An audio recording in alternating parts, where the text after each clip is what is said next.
They said he didn't belong in the army. They said he was weak, useless, a liability. And yet, he would walk into hell unarmed. This is the story of Desmond Doss, the man they called a coward.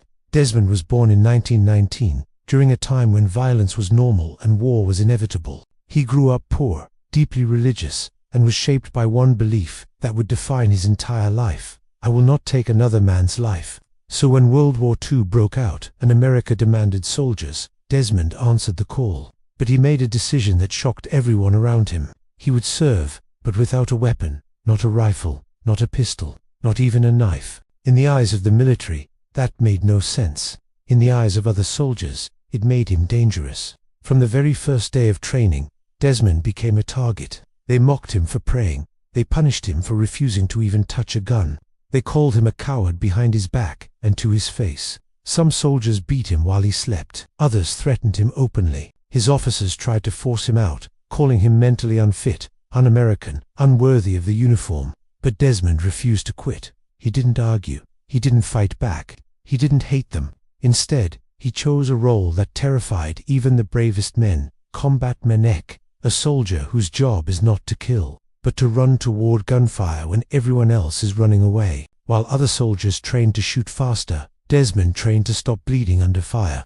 While others learned how to end lives, Desmond learned how to save them in seconds. In chaos, in blood, he memorized pressure points. He learned to treat shattered limbs. He trained to stay calm while explosions shook the ground. Still, the hatred didn't stop. His unit believed one thing: he's going to get us killed. But war has a way of revealing the truth. And soon, they would all be tested. In 1945, Desmond's unit landed on Okinawa. The air was thick with smoke. The ground was soaked with blood. The enemy was hidden, waiting. At the center of it all stood a towering cliff, a brutal battlefield known as Hacksaw Ridge. The Americans climbed the ridge and were immediately met with a storm of machine gun fire, grenades, and artillery.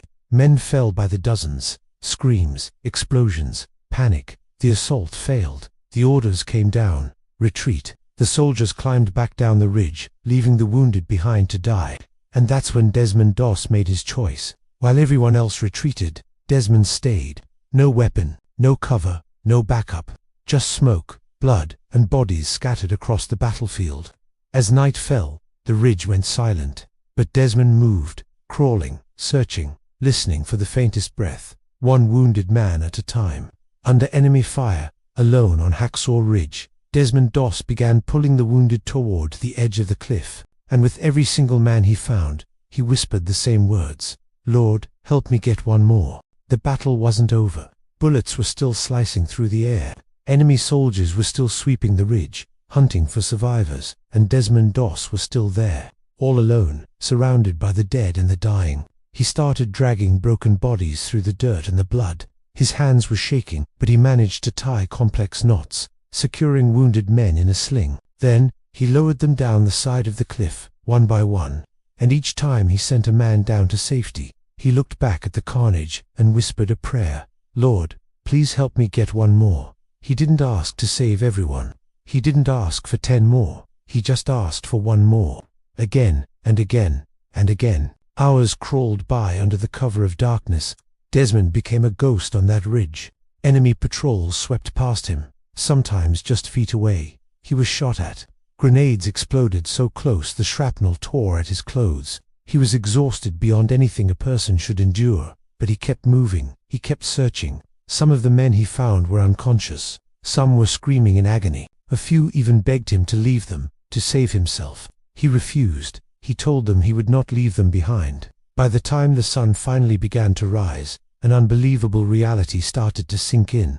75 men were alive at the bottom of that cliff. 75 men who should have been dead, all saved by one man. The man who refused to even carry a gun. When the rest of the army realized what had happened, the disbelief was overwhelming. It was impossible. But the evidence was right. There's 75 living, breathing soldiers. The same men who had mocked him, who had called him a coward, now just stared at him in silent awe. The officers who had tried to kick him out of the army now owed their men's lives to him. The outcast had become a legend. His story didn't end there. During another assault a few weeks later, Desmond was badly wounded by a grenade. As his comrades tried to carry him off the battlefield on a stretcher, he saw another soldier who was more severely injured. Desmond rolled off his own stretcher and insisted they take the other man first. While waiting for help, he was hit again, this time by a sniper's bullet that shattered his arm.